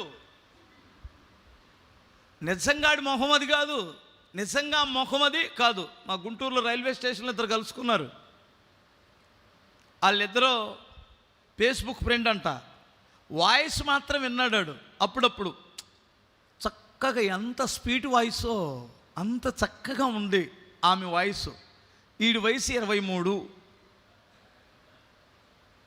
సరే, చాలా కాలం అలా ఆన్లైన్లో ప్రేమించుకొని రాత్రులు నిద్రపోకుండా మాట్లాడుకొని ఒకసారి గుంటూరు రమ్మని చెప్పాడు. గుంటూరు అబ్బాయి, హైదరాబాద్ అమ్మాయి దిగిన తర్వాత ఎక్కడున్నావు అని ఫోన్ చేశాడు. నేను రైల్వే స్టేషన్లో 4వ నెంబర్ ప్లాట్ఫారం మీద ఉన్నానండి. 4వ నెంబర్ ప్లాట్ఫారం మీద నేను అక్కడే ఉన్నానే అన్నాడు. వీడు పక్కనే తిరుగుతున్నాడు. ఎందుకు గుర్తుపట్టలేకపోయాడంటే, ఈమెకు 61, ఆడికి 23. అర్థం కాలేదా? అంటే 61 మనిషి, 61 సంవత్సరాలు మనిషి, వయసు ఉన్నటువంటి మనిషి అనే పేసు వాడికి అర్థం కాల. ఎందుకంటే ఈమె పేసు వేరు, పెట్టిన పేసు వేరు. అర్థం కాలేదా? ఇప్పుడు ప్రేమ ఫెయిల్ అయిపోయింది.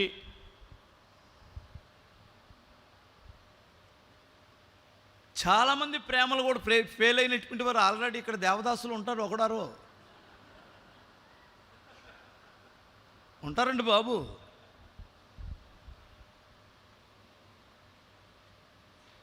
వెంటనే మనోడికి ఇప్పుడు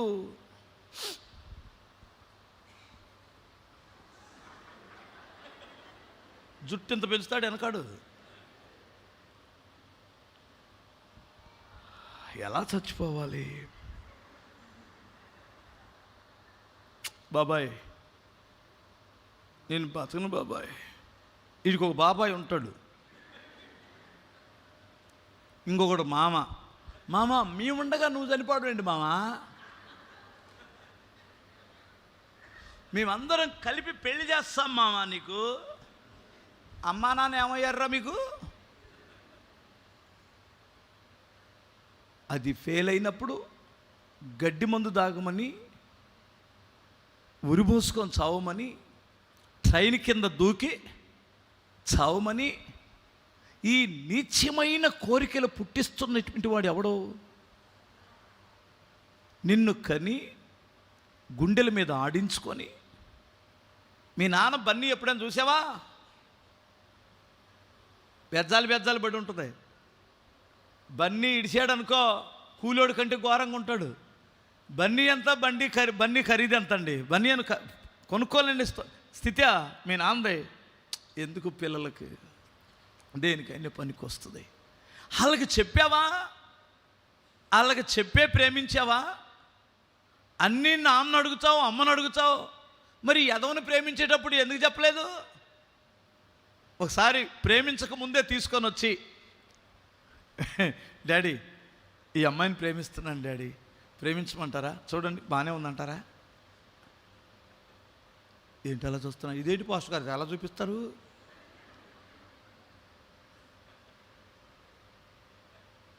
డాడీ ఈ అబ్బాయి నా ఎంట పెడుతున్నాడు డాడీ, ప్రేమించమని ప్రపోజల్ పెట్టాడు, మరి ప్రేమించమంటారా మమ్మీ? అడుగుతారండి? అడుగుతారా? అడిగితే ధన్యులు అవుతారండి వాళ్ళు. కానీ అడగలేదంటే దాని అర్థం ఏంటి? అది తప్పు అని నీ అంతరాత్మ చెబుతుంది. అసలు నువ్వు నిర్ణయం తీసుకునేటప్పుడే తప్పుడు నిర్ణయం ఒకటి చేస్తున్నావు. అది అడిగేదైతే నువ్వు ఎప్పుడూ అడిగేదానివే. అది సరైన నిర్ణయం కాదని నీకు స్టార్టింగ్లోనే తెలుసు. అది విపులమైనప్పుడు చనిపోవడానికి ఇష్టపడడానికి నీకెవరు ప్రేమ లేదా? ఆ ప్రేమే స్థిరమైందా? ఆ ప్రేమే పనికి మారినటువంటి ఆ ప్రేమ లేదని చచ్చిపోతావా? ఏంటి అలా చూస్తున్నారు ఒక రకంగా నా వైపు? నువ్వు చనిపోయే ముందు అమ్మ ప్రేమ గుర్తురాదా? నాన్న ప్రేమ గుర్తురాదా? వీళ్ళకి మించిన ఒక ఆయన ఉన్నాడు, నిన్ను కౌగిలించుకునేవాడు, నిన్ను ఉన్నత శిఖరాలలో పెట్టేటువంటి వాడు ఉన్నాడు, ఆ ప్రేమ నాకు లభించింది అని తెలుసా? ఇక్కడ అతనిని ప్రేమించేవాడిని ఒకడు కనుగొన్నాడు. ఆ కుర్రోడు స్తోత్రం చెప్పాలి. హల్లెలూయా. ప్రేమించి ఇప్పుడు అసలైన విషయం చెబుతాను. ప్రేమించి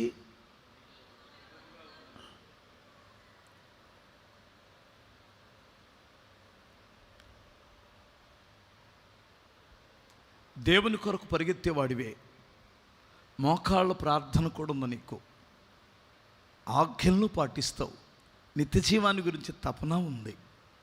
కానీ నిన్ను చూస్తే నాకు ఒకటి కొదువుగా ఉంది నీలో. నిన్ను ప్రేమించి ఆ కొరతను చెబుతున్నాను, ఆ కొదువైన దాన్ని సరిచేసుకొని వెళ్తావా అని అడిగాడు. స్తోత్రం చెప్పాలి. మంచోడా చెడ్డోడైడు? త్రాగుబోతా? భక్తుడు కాదా? నిత్య జీవాన్ని గురించిన తపన లేనిటువంటి వాడా? మీలో కూడా చాలామంది మంచోళ్ళు ఉన్నారు, మంచివారే. కానీ నీలో ఏదో ఒకటి నువ్వు కోరుకున్న నిత్య జీవాన్ని పొందకపోవడానికి ఒకటి కొరతగా ఉంది. పాస్ మార్కులు ఎన్నబ్బాయి? 35, 34 వస్తే మరి ఆ ఒక్కటి సంపాదించుకోవాలి కదా, అందుకని కదా కోటాలు పెట్టాం. స్తోత్రం చెప్పాలి. 34 వచ్చినాయండి, సరిపోవా?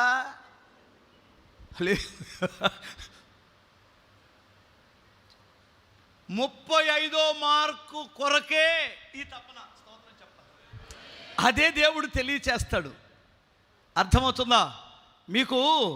కొన్ని క్రైస్తవ కోటాల్లో నాకు బాధ కలిగించేది ఏమిటంటే, ఆశీర్వాదం లేదని నేను చెప్పడం లేదు, గొప్ప దీవెనలు లేవని చెప్పలేదు. ఎందుకంటే ఆశీర్వాదమునకు కారకుడు ఆయనే. కానీ సబ్జెక్ట్ చెప్పకుండా నా బిడ్డ ఎప్పుడు లేపుతున్నాడు దేవుడు నిన్ను చూడు అనగానే అని రెచ్చిపోవడం, కేకలేయడం, ఏళ్ళేయడం. ఇప్పుడు మిమ్మల్ని లేపి కాసేపు డ్యాన్స్ లేపించే దమ్ము నా దగ్గర లేదా?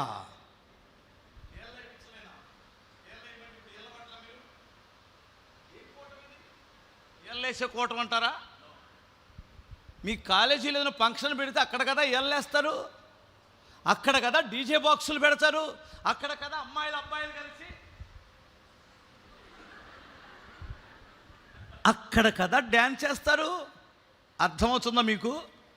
ఇదేం కోటం? నేను పరిశుద్ధుడును గనుక మీరును పరిశుద్ధులై ఉండండి. అక్రమం చేశారా? మీరు నా యుద్ధ నుండి వెళ్ళిపోండి. లేదు బాబు, నీ నామంలో దయ్యాలు ఎలగొట్టాం, అద్భుతాలు చేసాం, మహత్తరమైన కార్యాలు చేసాం, అవసరమైన ప్రవచనాలు కూడా చెప్పాం. సూపర్. చేయలేదని నేను అన్నానా? ఏ నామంలో? నీ నామా నా నామా? నీ నామమా నాన్న నామమా?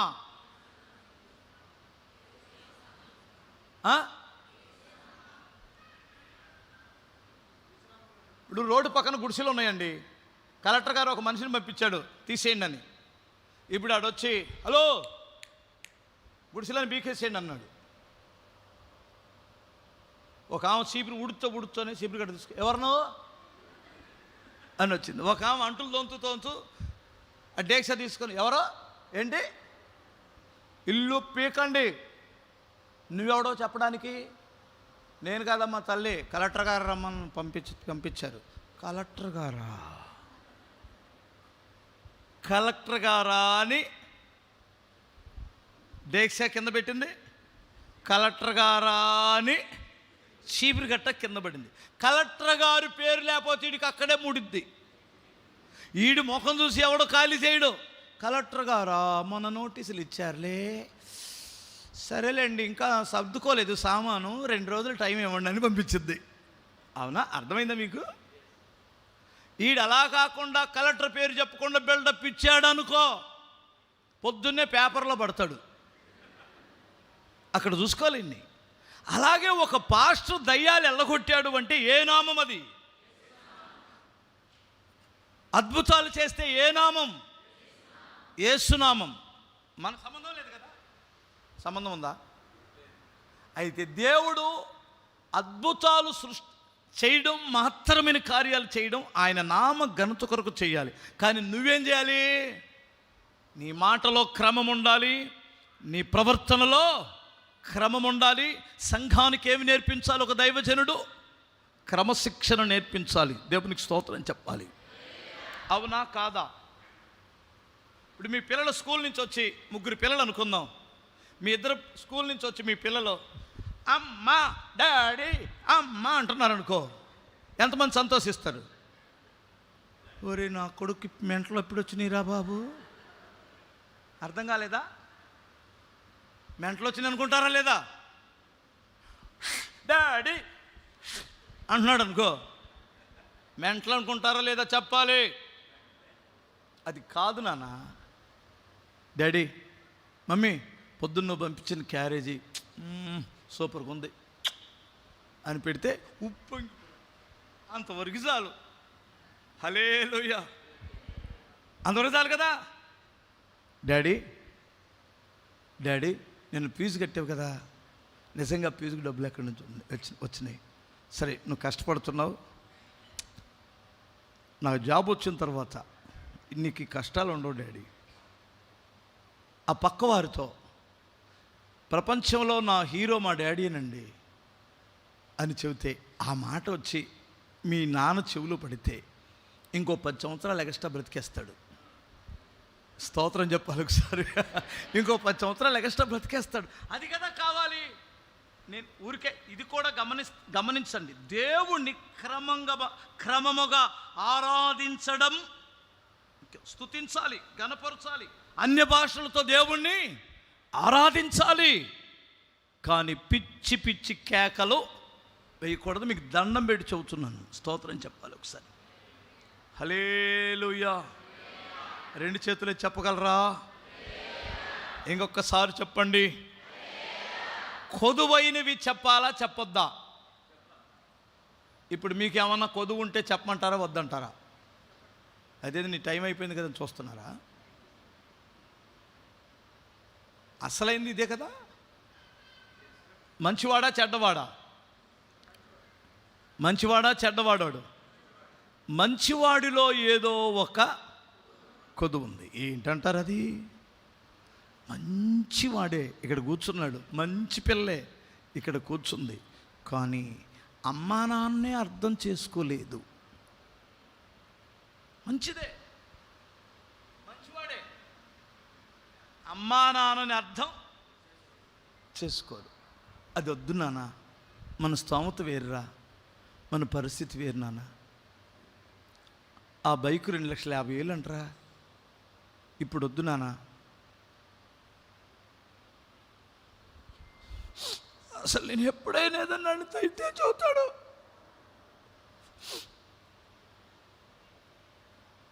అర్థం చేసుకోడు, మొండోడు, మొండి పిల్ల. అర్థం చేసుకొని నా తండ్రి ఎంత కష్టపడుతున్నాడు, నా తల్లి ఎంత కష్టపడుతుంది, డాడీ మీకు ఇష్టమైంది ఏదో దాన్ని ఇవ్వండి, నేను దాంతో అడ్జస్ట్ అయిపోతాను నేను.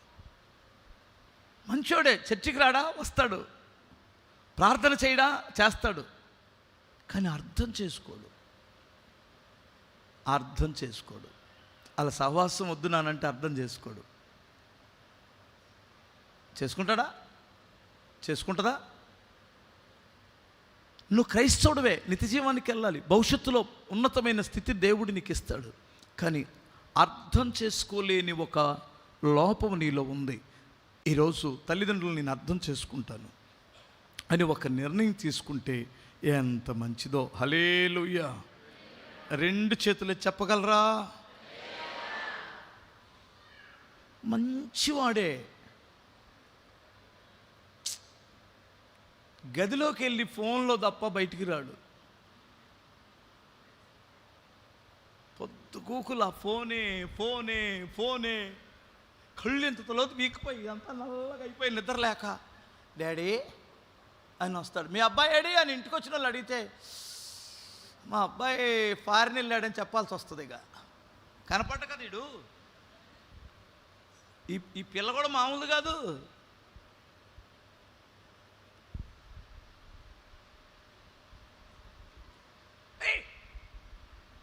అటు నడుచుడు పబ్జి గాడీడు, అర్థం కాలేదా? అరే ఏంట్రా పబ్జీలోనే ఉన్నావు, ఎగ్జామ్స్ దగ్గరికి వస్తున్నాయి, 3 రోజులు చాలు మాకు.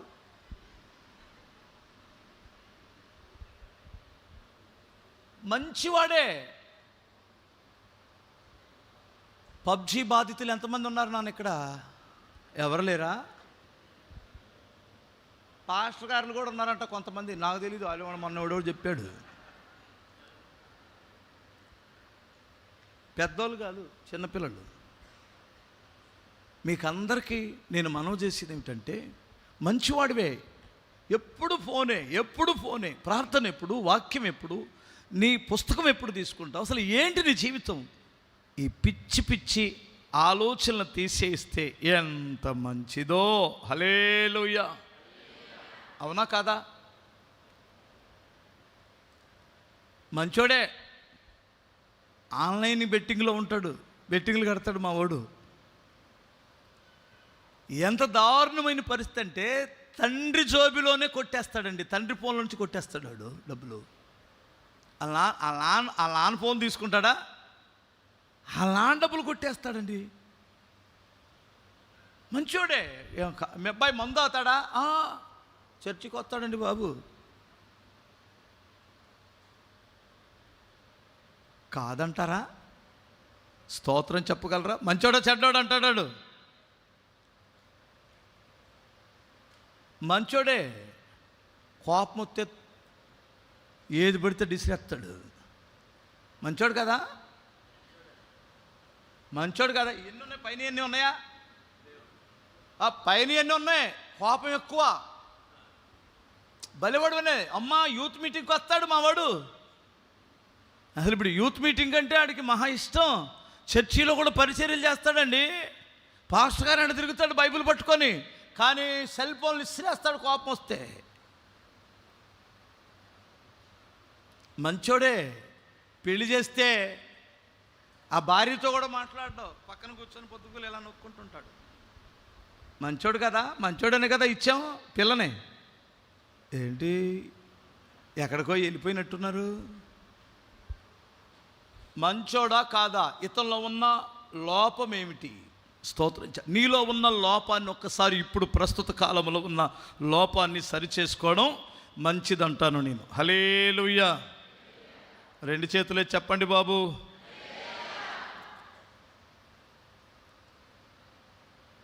మంచి పిల్లోడే, వారం చర్చికి రాడు, పోడలేదు. మంచోడే కదా? చర్చికి వస్తాడా? పరిచర్య చేస్తాడా? ఈ లోపము మంచివాడే. ఇంకా బాప్తిసం పొందనోడు ఉన్నాడు ఇక్కడ. చాలా మంచి పిల్లలు, మంచివాడే, ఒక అమ్మాయిని మాత్రమే ప్రేమిస్తున్నాడు. మంచిదే, అబ్బాయిని మాత్రమే ప్రేమిస్తుంది. అదేమిటంటే నేను అన్నీ చూసి నేను చూసి సెలెక్ట్ చేసుకునే అధికారం నాకు లేదా? పాస్టర్ గారు ఏంటి మీరు అలా చెబుతున్నారు?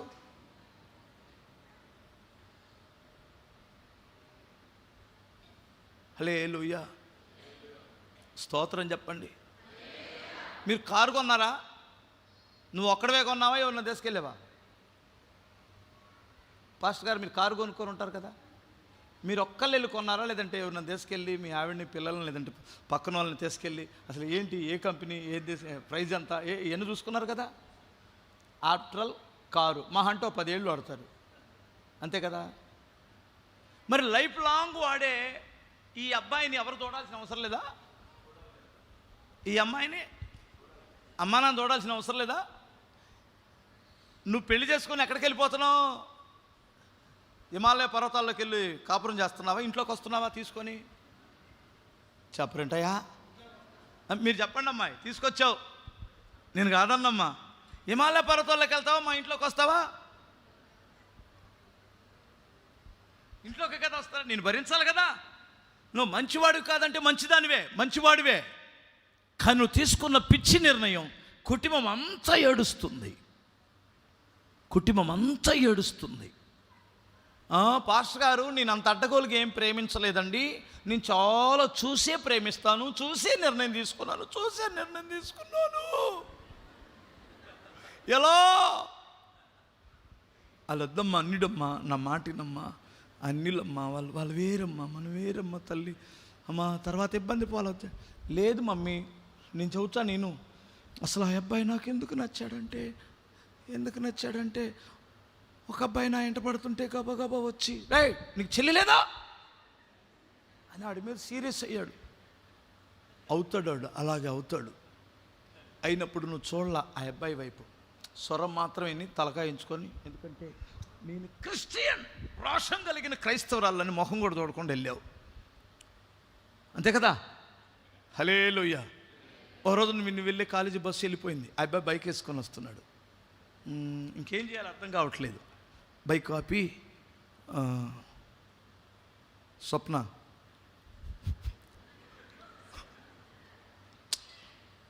చాలామంది స్వప్నాలు ఉంటాయి కదా, దర్శన, స్వప్న, సరే దర్శన అనుకుందాం మన భాషలో. దర్శన బ్యాగ్ మధ్యలో పెట్టి, నీకు అభ్యంతరం లేకపోతే నా బైక్ ఎక్కు, మధ్యలో బ్యాగ్ పెట్టు అన్నాడు. ఎవడెక్కినా మధ్యలో బ్యాగ్ పెట్టినవాడు, అందుకని మధ్యలో బ్యాగ్ పెట్టేసి కొంచెం అవతల చెబుతాను, జాగ్రత్త, చూసే వాళ్ళకి బాగోదు, పద్ధతిగా ఉండదు, కొంచెం వెనక. మంచోడే, అన్యుడైనా ఇలా పరిచయం అలా నడిచి కొన్ని నెలలు నీకు అభ్యంతరం లేకపోతే నువ్వు నేను సెటిల్ అయిన తర్వాత పెళ్లి చేసుకుందాం అనిపిస్తుంది, అది నీ ఇష్టం. నా మనసులో మాట చెప్పాను అంతే. మా అమ్మ నాన్న ఒప్పుకోరు, చర్చికి వెళ్ళే వాళ్ళకే ఇస్తారు. చర్చి యేసుప్రభు అంటే నాకు చాలా ఇష్టం. నేను క్రిస్మస్కి వెళ్తాను, ఈస్టర్కి వెళ్తాను. నేను ఆ స్కూల్లోనే, ఆ స్కూల్లో కాదు, ఆ హాస్పిటల్లోనే పుట్టానంట. అవునా? అయినా నువ్వు రావు కదా, రమ్మంటావా చర్చికి? నీ ఇష్టం, ఇష్టమైతే రా, నన్ను బట్టి మాత్రం రావద్దు. వచ్చాడు, వెనకాల కూర్చున్నాడు, వెనక కూర్చున్నాడు, వచ్చి ఆ అమ్మాయి కోసం వచ్చాడు. ఇప్పుడు వచ్చి కూర్చున్నాడు, యూత్ మీటింగ్ కూడా వస్తాడు. వచ్చి దేవుడి కోసం రాలా, ఎవరి కొరకు? ఆ అమ్మాయి కనపడడానికి వస్తాడు. ఈ అమ్మాయి స్తోత్రం తండ్రి, స్తోత్రం స్తోత్రం స్తోత్రం స్తోత్రం స్తోత్రం స్తోత్రం తండ్రి, నడిపించావు నాయన, ఒక ఆత్మను నడిపించావు ప్రభువా, స్తోత్రం తండ్రి. ఆల్రెడీ ఈ అమ్మాయికి పూనకం అంతకుముందే ఉంది. ఆ పూనకం ఈ పూనకంలో ఆడొచ్చాడు, ఏమనుకోకండి. తర్వాత అమ్మా నాన్న ఒప్పించి ఆడు చర్చికి వస్తానని ఒప్పుకొని పెళ్లి చేసుకున్నాడు. మంచివాడు, చాలా మంచి కుర్రోడు. దేవుని దయ వలన సంవత్సరం తిరగతోలికి ఈ అమ్మాయికి గర్భిణి వచ్చింది.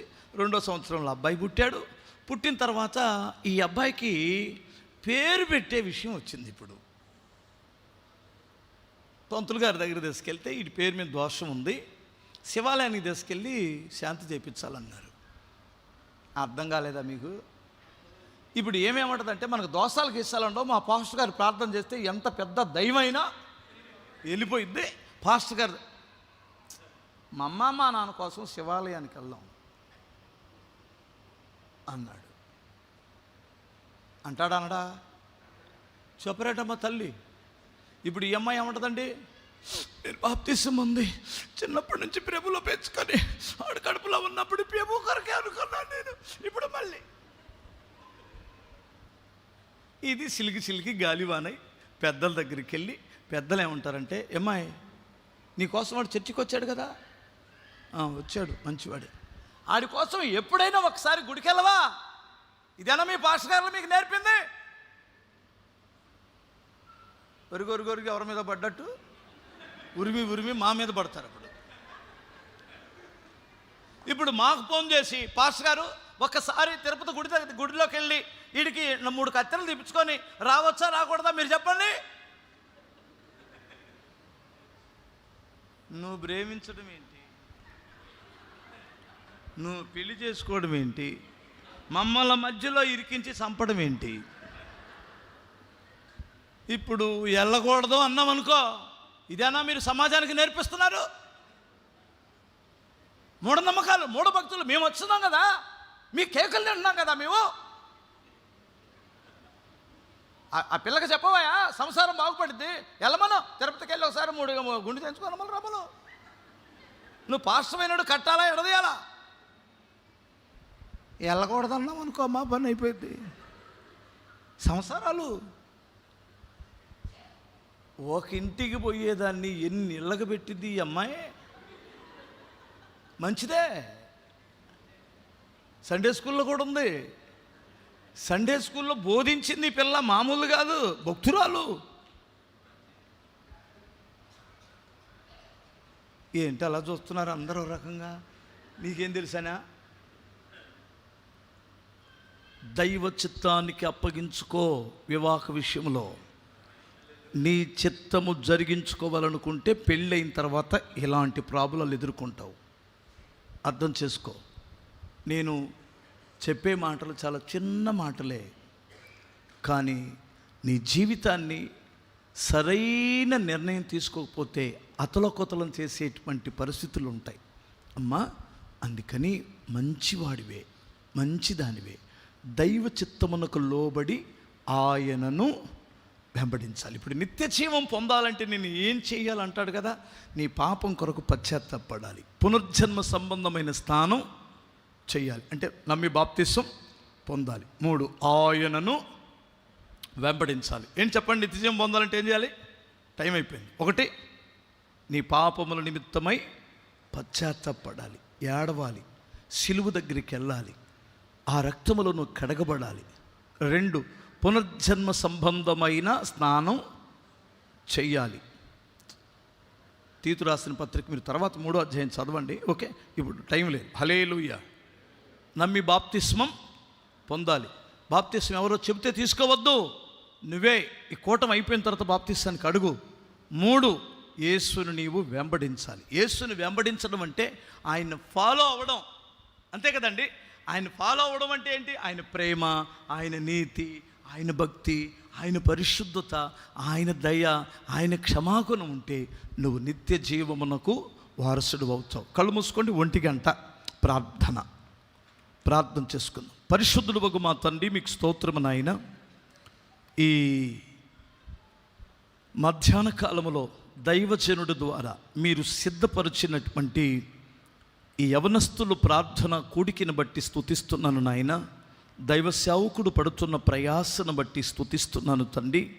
నీ దాసుని మీరు ఆశీర్వదించండి ప్రభువా. చేరువచ్చిన ప్రతి బిడ్డను మీరు ఆశీర్వదించండి. 2వ సెక్షన్లో ఉన్న తర్వాత అయ్యా మరి మాట్లాడబోతున్న దైవజనులు జఫన్య గారిని జ్ఞాపకం చేసుకుని ఆయన తండ్రి, నీ దాసుని బలమైన సాధనముగా మీరు వాడుకొని మీరు ఆశీర్వదించి కృప చూపమని యేసు నామమున అడుగుచున్నాను తండ్రి, ఆమేన్. ఒకసారి హల్లెలూయా చెబుతారా? అయ్యా, మీరే కదా ఈ కూటమి ఏర్పాటు చేశారు. అయ్యగారు నిజంగా ఈ పట్టణానికి గర్వకారణం అండి. నేను ఎవరిని పొగడడానికి ఇష్టపడను. పూర్వం కూడా ఒకసారి నేను సేవకుల కూటానికి వచ్చాను. ఆయన కనపడలో పని కనపడాలనే ఆశ కలిగి పనిచేస్తున్న దైవజనుడు. ఆ సేవకుడిని బట్టి నేను దేవుడిని ఎంతగానో స్తుతిస్తున్నాను. దేవుడు ఆయనతో కలిసి పనిచేస్తున్న టీం అంతటికి కూడా నిండు వందనాలండి. నన్ను గుర్తు చేసుకొని పిలిచినందుకు నిండు వందనాలు. దేవుడు మిమ్మల్ని మీ సహవాసాన్ని అధికంగా దీవించునుగాక. వాస్తవంగా జఫన్నీ గారు వాక్యం కూడా విని వెళ్ళాలనే తపన లోపల ఉంది, కానీ సాయంత్రం నేను డేట్ ఇచ్చిన వాళ్ళు తిడతారు కదండి. ఒక్కొక్క ఆయన అంటాడు, హలో పాస్టర్ గారు మిమ్మల్ని బుక్ చేసుకొని నెల క్రితమే బుక్ చేసుకున్నాం అంటున్నాడండి. ఒక్కొక్క ఆయన బుక్ చేసుకోవటం ఏంది స్వామి, మాకేం అర్థం కావట్లేదు, మేము మా స్వాధీనంలో వాళ్ళ స్వాధీనంలో ఉంటున్నామండి. అందుకని నన్ను ఒకటి బుక్ చేసుకున్నాడండి, నేను వెళ్తున్నాను. వందనాలు. మీరు చక్కగా ప్రార్థనలు గడపండి.